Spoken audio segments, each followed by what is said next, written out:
स्वागतम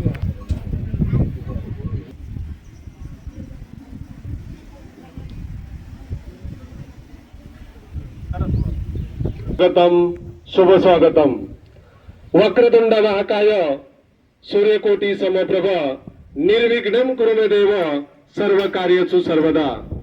सर्व मंगल आणि पुण्यतिथी आज हा पवित्र दिन आहे आणि म्हणून ज्यांनी लोकांना लोकमान्य पदवी दिली असे, ज्यांनी लोकांना लोकमान्य पदवी दिली असे बाळ गंगाधर टिळक यांची आज जयंती आहे आणि लोकांनी त्यांना लोकशाहीर ही पदवी प्रदान केली असे लोकशाहीर साहित्य सम्राट अण्णाभाऊ साठे यांचा जन्मदिवस आहे। आताच माझे सहकारी सन्माननीय उगलमुगले सर यांनी जी अध्यक्षीय सूचना मांडली त्या सूचनेस आपल्या सर्वांच्या वतीने मी अनुमोदन देतो। त्या कार्यक्रमाचे अध्यक्ष व्यासपीठावरील सर्व शिक्षक शिक्षकेतर कर्मचारी यांना नम्र विनंती करतो की त्यांनी लोकशाही यांच्या प्रतिमेला पुष्पमाला अर्पण करावं अशी मी त्यांना विनंती करतो। इयत्ता 9वीची विद्यार्थिनी तरटे खुशी शिवनाथ यांनी समोर यायचं। झाला देश सारा, हा लोकमान्य टिळकांच्या विचारांनी उजळला भारत सारा। क्रांतीची मशाल पेटली, सिंहाची सिंहगर्जना झाली, स्वातंत्र्याची नवी प्रेरणा टिळकांनी जनतेला दिली। सर्वांना माझा नमस्कार। आज आपण थोर स्वातंत्र्य सैनिक लोकमान्य टिळक यांच्याबद्दल माहिती घेणार आहोत। लोकमान्य टिळक यांचे पूर्ण नाव केशव गंगाधर टिळक असे होते। त्यांचा जन्म 23 जुलै 1856 रोजी रत्नागिरीमध्ये झाला। त्यांनी स्वराज्य हा माझा जन्मसिद्ध हक्क आहे, तो मी मिळवणारच ही सिंह केसरी व मराठा या वृत्तपत्रांनी त्यांना देश सुरू केले। यामुळे लोक एकत्र आले व देशप्रेम जागृत देशभक्ताचे 1 ऑगस्ट 1920 रोजी निधन झाले। त्यांचा विचार आजही आपल्यासाठी प्रेरणादायी आहे। टिळक होते जहाल सोसवना लोकांचे हाल, जाळीला ब्रिटिशांचा माल, उदया स्वातंत्र्याचा गुलाम। लेखणीची तलवार, वाटेचा प्रहार, ज्ञानाचा सार, हादरले ब्रिटिश सरकार। बाळ गंगाधर टिळक म्हणत होते, आपका लक्ष्य किसी जादू से नहीं पूरा होगा, बल्कि आपको ही अपना लक्ष्य प्राप्त करना पडेगा। स्वराज्याचा दिला मंत्र महान, वाढविला भारताचा स्वाभिमान। लोकमान्य होते महान, त्यांना माझा कोटी कोटी प्रणाम। धन्यवाद।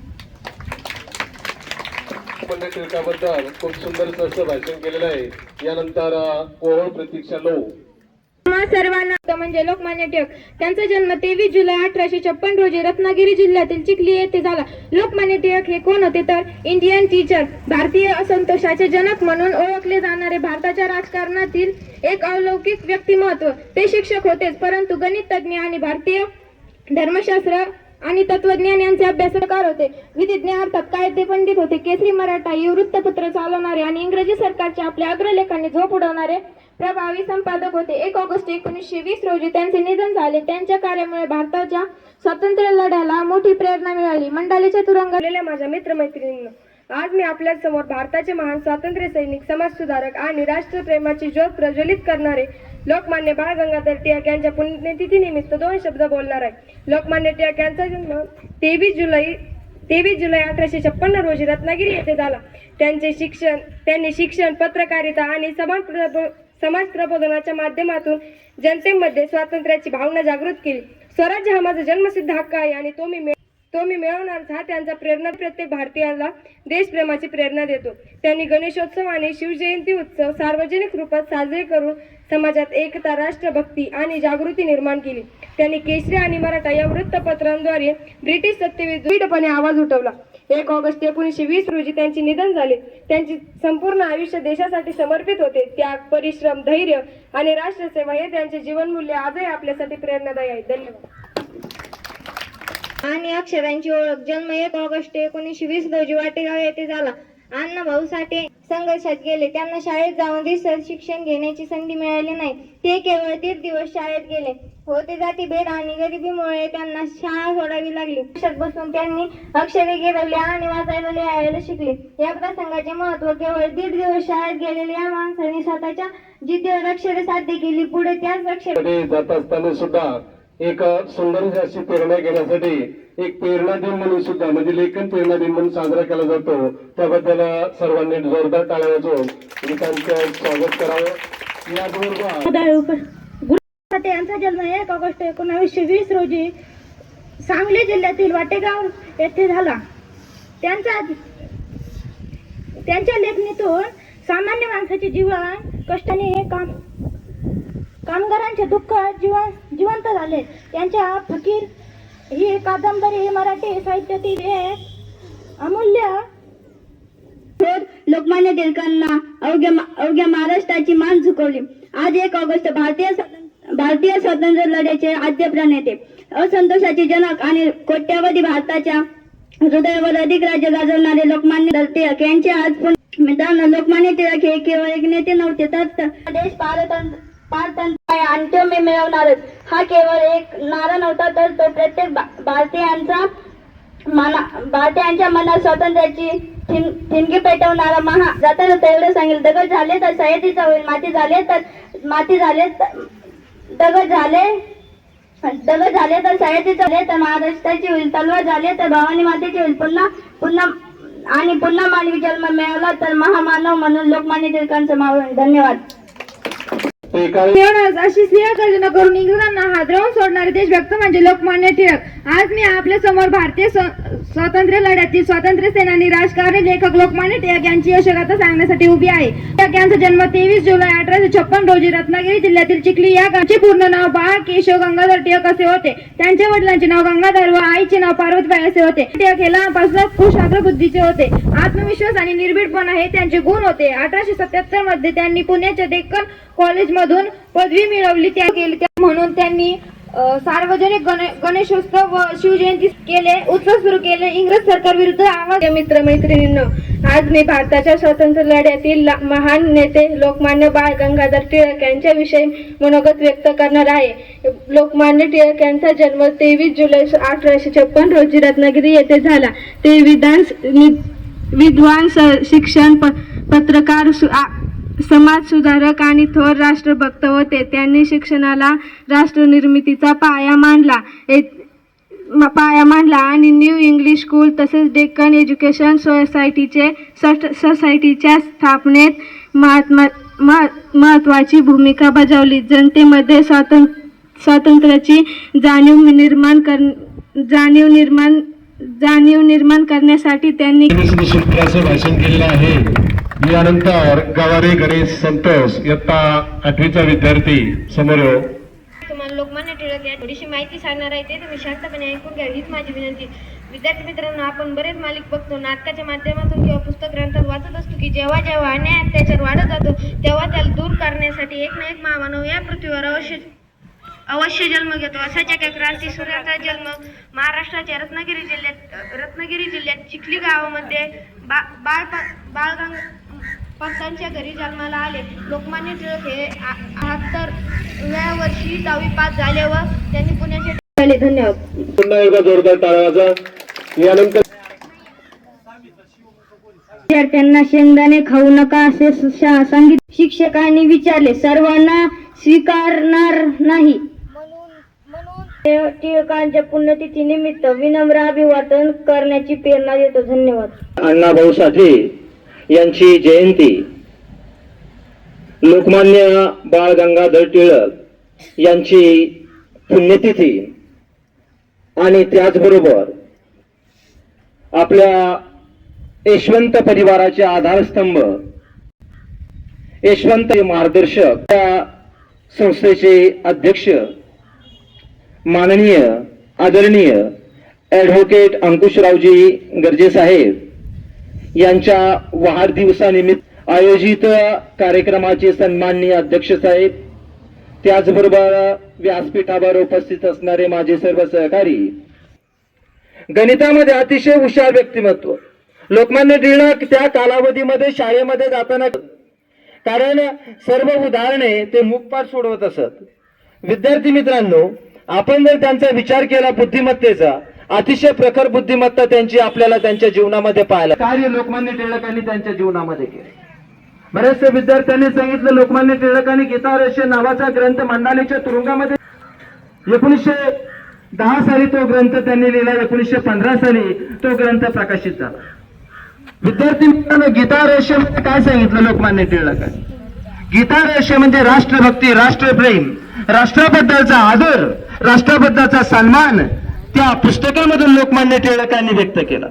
त्याचबरोबर सर्वसामान्याच्या मनामध्ये भारताला स्वातंत्र्य आणि गणेश उत्सव अशा प्रकारचे उत्सव सुद्धा त्यांनी, केसरी आणि मानपत्रामधून सरकारचे डोके ठिकाण्यावर आहे का, अशा प्रकारचा त्यांनी संदेश सर्वसामान्य जनतेला दिला आणि इंग्रज सरकारचे सुद्धा डोकं ताळ्यावर आणण्याची भूमिका त्यांनी या 2 वर्तमानपत्रामधून मांडली.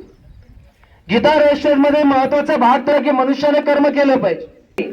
भगवान श्रीकृष्ण भगवद्गीतेत सांगतात, माझ्याकडे आहे, मला जीवनामध्ये काही करण्याची आवश्यकता नाही, तरी मी कर्म करतो. कर्म करणारा व्यक्तीच भगवंताला आवडत असतो. कर्मे शुभ जावा.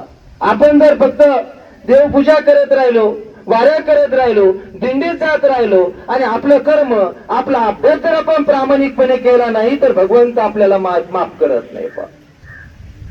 संतांनी सांगितलेलं आहे पा, तीर्थी धोंडा पाणी देव रोकडा सज्जन. तीर्थात काय, धोंडा आणि पाणी आहे. म्हणून विद्यार्थी मित्रांनो, आपलं कर्म म्हणजे तुमचा अभ्यास तुम्ही जर प्रामाणिकपणे केला तर हीच भगवंताची पूजा ठरते, हीच ईश्वराची पूजा ठरते.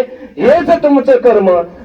मडके तयार करणं, आपलं कार्य करणं, त्या कार्याचा त्याग न करता त्यांनी भगवंताची प्राप्ती करून घेतली. सेना महाराजांचा विचार करा, नाभी होते, त्यांनी वारिक करतो हजामत भगवंताची प्राप्ती करून घेतली. सजन कसाई त्याचा व्यवसाय होता मांस विकणं, मांस विकून त्याने भगवंताची प्राप्ती केली. म्हणजे तो की माझा शाळेतला विद्यार्थी आहे आणि एका सर्वोच्च पदावर कार्यरत आहे, याचा आम्हाला सुद्धा अतिशय अभिमान वाटत असतो. म्हणून तुम्ही स्वतः तुमच्या जीवनामध्ये चांगला अभ्यास करा. गीता रहस्याने हे सांगितलंय की मनुष्याने स्वतःच प्रत्येकाने कर्म प्रामाणिकपणे करा. तुमचं जीवन प्रकाशमान होईल, तुमचं जीवन दैदिप्यमान होईल, तुमचं आयुष्य अतिशय उज्ज्वल होईल. म्हणून एवढ्या कार्यक्रमामधून आपण प्रत्येकाने अभ्यास करण्याचा आजपासून धडा घ्या. त्याचबरोबर लोकशाहीर अण्णाभाऊ साठे यांच्याबद्दल बऱ्याच विद्यार्थ्यांनी बोललेले आहात. एवढ्या 2 महान व्यक्तींना मी विनम्र अभिवादन कर्माबद्दल आणि गीता रहस्य नावाबद्दल सर्व त्या ठिकाणी 6 वर्षाच्या कालावधीमध्ये गीता रहस्य लोकमान्य टिळकांना लिहिण्यासाठी जो वेळ लागला, ते संभाषण बोलके करण्यास हवे असते, संभाषण आधारासाठी हवे असते आश्वासन, आणि जीवनाला योग्य दिशा मिळवण्यासाठी आवश्यक असते मार्गदर्शन. म्हणून आपल्या कार्यक्रमासाठी यशस्वी होण्यासाठी नेतृत्व कार्यक्रमाचे अध्यक्ष आपल्या विद्यालयाचे मुख्याध्यापक आदरणीय खाडे सर यांना मी विनंती करतो की विद्यार्थ्यांना त्यांनी तोलामोल करावं अशी मी त्यांना विनंती करतो. रत्न अण्णाभाऊ साठे यांची जयंती आणि भारताला स्वातंत्र्य मिळवून देण्यात अतिशय महत्वाची भूमिका बजावणारे लोकमान्य बाळ गंगाधर टिळक यांची पुण्यतिथी निमित्त आपण या ठिकाणी एकत्रित जमलेलो आहोत. प्रथमतः आपणा सर्वांच्या वतीनं या 2ही महात्म्यांच्या पावन स्मृतीस विनम्र असं अभिवादन. विद्यार्थी मित्रांनो, इयत्ता 9वीच्या विद्यार्थिनींनी लोकमान्य टिळक आणि अण्णाभाऊ साठे या दोघांच्याही जीवनचरित्रावर अतिशय चांगलं असं मत मांडलेलं आहे. संपूर्ण त्यांचा जीवनपट या ठिकाणी आपणासमोर मांडलेला आहे. त्यानंतर शिंदे सरांनी देखील अतिशय सुंदर चांगलं असं मनोगत या ठिकाणी व्यक्त केलेलं आहे. विशेषतः लोकमान्य टिळकांनी जो काही गीता रहस्य नावाचा अतिशय महत्त्वाचा असा ग्रंथ लिहिलेला आहे. विशेषतः तुरुंगामध्ये बंदिस्त असताना, तुरुंगामध्ये त्यांना त्या ठिकाणी बंदिस्त असताना जो काही मोकळा वेळ त्या ठिकाणी मिळाला, त्या मोकळ्या फावल्या वेळेमध्ये अतिशय चांगल्या विचारांचा सुंदर असा ग्रंथ त्या ठिकाणी त्यांनी लिहिलेला आहे. आणि विशेषतः दशेमध्ये जर आपण आपलं कर्म प्रामाणिकपणे पार पाडलं तर नक्कीच आपल्या प्रत्येकाचा भविष्यकाळ हा उज्ज्वल असणार आहे, चांगला असणार आहे. असो विद्यार्थी मित्रांनो, या ठिकाणी सांगण्यासारखं फारसं काही राहिलेलं नाही. तरी देखील एक थोडक्यात माझं मत या ठिकाणी मी या दोन लेखन प्रेरणा देईन. बरोबर आहे. काय लिहिलंय फळ्यावरती? समोर लक्ष द्या. सगळ्यांचा जोरात आवाज आला पाहिजे. ऍक्टिव्ह राहा थोडं. काय लिहिलंय फळ्यावर? आणखी थोडं मोठ्याने सांगायचं. काय लिहिलंय फळ्यावर? आणखी एकदाच मोठ्याने सांगायचं. काय लिहिलेलं आहे? लक्षात घ्या. लोकशाहीर, साहित्यरत्न अण्णाभाऊ साठे, हात बांधलेले पाहिजे, मुठी बांधलेले पाहिजेत. रत्न डॉक्टर 29 तारखेला आदेश काढला पहा की यांचा जन्मदिवस, अण्णाभाऊ साठे यांचा जन्मदिवस लेखन प्रेरणा दिन म्हणून साजरा करण्यात मोठ्या प्रमाणामध्ये, विपुल प्रमाणामध्ये लेखन केलेलं आहे पहा. मात्र हे कसं पहा की त्यांना शिक्षण घेण्याची संधी मिळाली नाही, की जाती व्यवस्था असेल किंवा गरिबी असेल, या सामाजिक समस्यांमुळे त्यांना कोणत्याही शाळेमध्ये जाता आलं नाही, कोणत्याही वर्गामध्ये बसता आलं नाही, अनौपचारिक शिक्षण त्यांना घेता आलं नाही. तरी देखील त्यांनी अनुभवातून, समाजाच्या अनुभवातून, लोकांच्या अनुभवातून त्या अतिशय विपुल म्हणा मोठ्या प्रमाणात त्यांनी लेखन केलेलं आहे पहा की समाजातील वास्तववादी चित्रण त्यांनी आपल्या लेखनामध्ये मांडलं आहे. म्हणजे जवळजवळ त्यांनी 35 कादंबऱ्या लिहिल्या बघा. लक्षात घ्या, 35 कादंबऱ्या लेखन प्रेरणा दिन म्हणून केला जातोय. आपण तो केलेला आहे.